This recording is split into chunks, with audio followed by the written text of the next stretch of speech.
እና ይስጥልን። ደራሲና ሀያሲ አለማየሁ ገላጋይ በ2010 ካሳተመው መለያየት ሙት ነው ከሚለው ጽሑፍ ውስጥ በኑሮ መቃወም የሚለውን መርጠንላችኋል። እነሆ ቻናሉን ሰብስክራይብ በማድረግ ቤተሰብ ይሁኑ። በኑሮ መቃወም ለጠራረገን ሁሉ መግበስበስ የዚህ ዘመን አይነተኛ በሽታ ነው።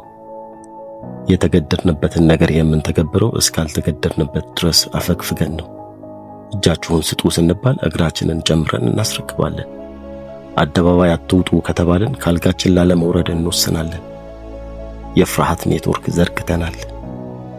ለጭነት ተመቻችተናል። ዱላ የያዘ ሁሉ ይነዳናል። ያፈጠጠ ሁሉ አንገት ያስደፋናል። ቢያንስ ከዛሬ ጀምሮ ለጠራረገን ሁሉ መጠራረጋችን ግድ ቢሆን እንኳን መግበስበሳችን ላይ እናስበበት። የተገደድንበትን ነገር ስንተገብር እስካልተገደድንበት ድረስ ማፈግፈግን እንታዘብ። የተጠየቅነውን እጃችንን ስንሰጥ ሳንጠይቅ ያስረከብነውን እግራችን ይቆጨን። አደባባይ አለመውጣትና ካልጋ አለመውረድ ምን አንድ እንዳደረጋቸው አስበን በራሳችን ላይ እንሳቅ።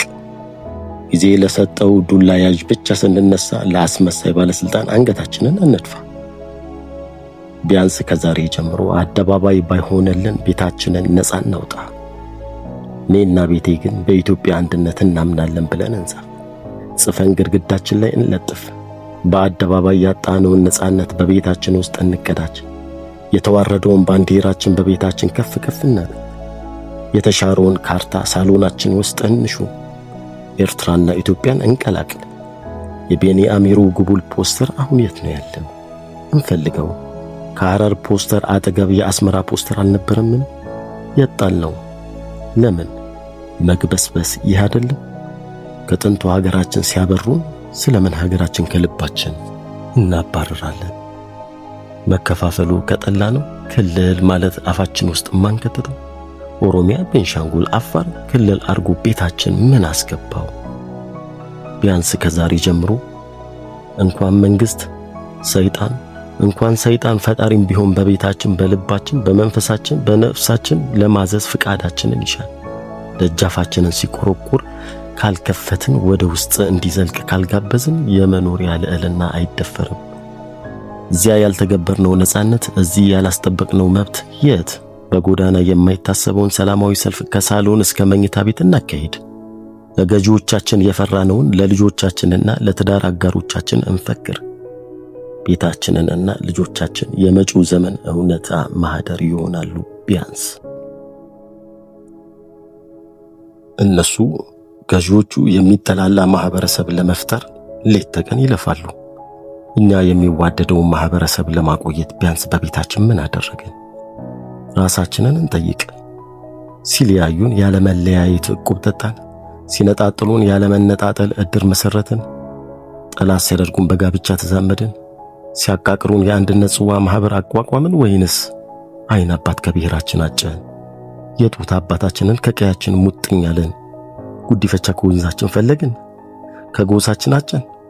አማጫችንስ፣ ሸምጋያችንስ፣ ሽርካችን ከጎጣችን። እጃችሁን ስጡን ስንባል እግራችንን ጨምረን ማስረከም ማለት ይሄ ነው። ቢያንስ ከዛሬ ጀምሮ ፖለቲካዊ ክፉ ስራን በኢትዮጵያዊ ጨዋ ተግባር እንቃወም። ፋታ ያጣውን አናራውጥ። ኑሮ የከበደውን አንጫን። መግቢያ የሌለውን መዳረሻ እናሳጣ። ጊዜ የጣለውን አንርገጥ። ከከሰረው አናትርፍ። ከወደቀው ላይ ምሳር አንሁን። የዚህ ዘመን ፖለቲካ እርስ በእርሱ ላይ የተመሰረተ ነው። መጣደፍን ሲፈጥሩልን እርስ በእርስ እንረጋግጣለን። ጥላትነትን ሲያቀርቡልን እርስ በራስ እንባረራለን።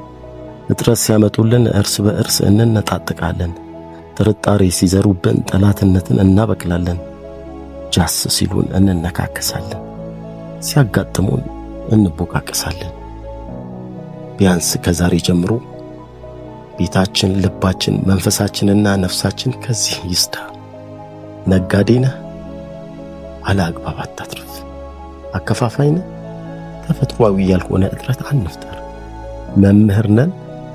ተማሪ ከተማሪ አናበላልጥ። ስፖርተኛ ነን? ብሔርን አንወክል። አርቲስት ነን? ዘር ከዘር የሚከፋፍል ድግስን አናድምቅ። አሰሪ ነን፣ ሥራ ብቻ ማዕከል እናደርግ። ቤት አከራይ ነን፣ ለተከራይ እንዘን።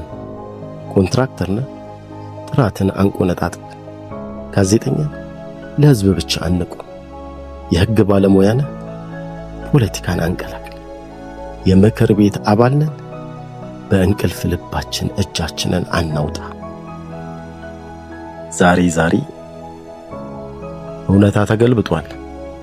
ሌባ ይንጎማለላል፣ ተዘራፊ ያፍራል። የቀማኛ ልጅ ደረጃ አግኝቷል። በላቡ የሚኖር አባት ያለው መግቢያ አጥቷል። አደባባይ የነውረኞች ሆኗል። ጨዋ መሸሸጊያ ጓዳ አጥቷል። አገሪቱ ከነውር የተገነባ ጎጆ ሆናለች። አደርባይ ጉልላት፣ አላዋቂ ክፍካፍ፣ ወሮ በላ መርገፍ፣ አልጠግባይ ደጃፍ ሆነዋል። የዚህ ዘመን መሰረት ግን እኛ ነን። እንዴትማ! የመኖር ዋስትናን ከማረጋገጥ በላይ የሚከማች ሀብት ሁሉ የማህበረሰብ ዘንድ የተሻሉ ሆኖ መታየት የመከበር ፍላጎት ነው። የትንፍጩ ድቁዌቱን አምጪው ሆነናልና የሀብት ጀርባ ማጥናት ትተናል። ለሌባ እናጎነብሳለን፣ ለቀማኛ ወንበር እንለቃለን፣ ለዘራፊ እንሽቆጠቆጣለን። ሌብነትን እንደ ማሳለጫ የማቋረጫ መንገድ ብቻ ነው።